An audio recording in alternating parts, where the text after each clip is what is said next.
Municipal કમિશનરની વિઝિટને પગલે પાલિકાના અધિકારીઓની પોલ ખુલ્લી પડી ગઈ છે.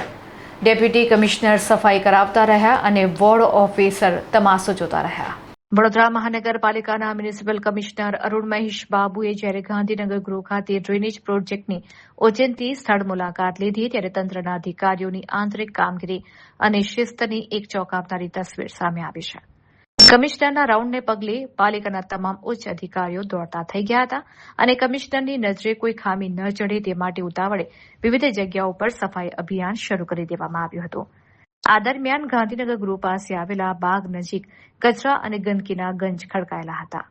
આ ગંદકી દૂર કરવા માટે વોર્ડ સ્તરના અધિકારીઓ સક્રિય હોવા જોઈતા હતા, પરંતુ તેના બદલે વડોદરા મહાનગરપાલિકાના ડેપ્યુટી કમિશનર સુરેશ તુવેર પોતે આગળ આવીને સ્થળ ઉપર ઉભા રહીને સફાઈ કામગીરી કરાવતા નજરે પડ્યા હતા.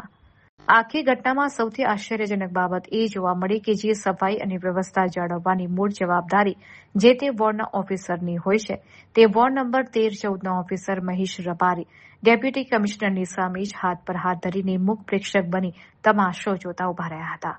ઉચ્ચ અધિકારી જ્યારે જાતે રસ લઈને કામ કરાવી રહ્યા હોય ત્યારે કનિષ્ઠ અધિકારીની આવી આરામ ફરમાવવાની અને નિષ્ક્રિય રહેવાની નીતિ હાલ પાલિકાના ગલિયારાઓમાં ભારે ચર્ચાનો વિષય બની છે. કમિશનરની મુલાકાત વખતે જ વોર્ડ ઓફિસરની આ પ્રકારની આળસ અને લાપરવાહી સામે આવતા જ હવે તેમની સામે કોઈ શિક્ષાત્મક પગલાં લેવાય છે કે કેમ તેના પર સૌની નજર મંડાયેલી છે. અહીંયા આ વોર્ડ નંબર 14નો એરિયા છે. અહીંયા કોમર્શિયલ એરિયા છે. દરરોજ રેગ્યુલર સાફ સફાઈ થતી હોય છે. તેમ છતાં કોઈ પણ નાનું મોટું પડી જાય તો અમારી ફરજના ભાગરૂપે અમે લોકો દરરોજ સાફ સફાઈ કરાવતા હોય છે. એમાં કંઈ નવીની વાત નથી.